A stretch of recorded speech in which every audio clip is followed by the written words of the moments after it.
Hey everybody, so in today's video I'll be showing you how to see your missed likes on Tinder without Tinder Gold. So guys, make sure to watch this video till the very end and follow our steps correctly so you can make sure that this works for you and you understand what we are talking about. So guys, let's get straight into it. This both works for iPhone and Android, so don't worry about what kind of phone you have. The first thing you have to do is go to the App Store and download Tinder if you haven't already.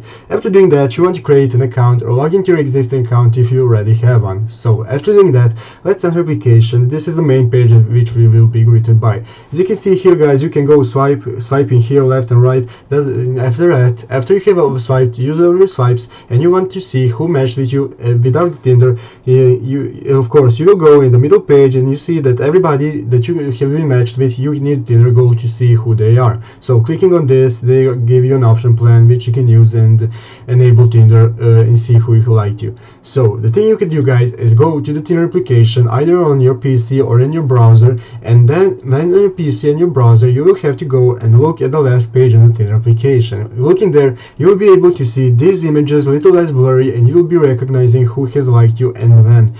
So guys, basically Tinder users that don't use Tinder Gold don't have very much options, but if you use this option then you can see who liked you, and you should go one by one slowly and so that you can recognize who liked you when they see you, and when you see their picture you will recognize who they were. So maybe if you see them again you can swipe on them. So guys, basically that's how you do it if you do not have Tinder Gold. There aren't much options, but I hope this helped you, and if it did, make sure to leave a like on the video. So guys, thank you for watching, take care and bye.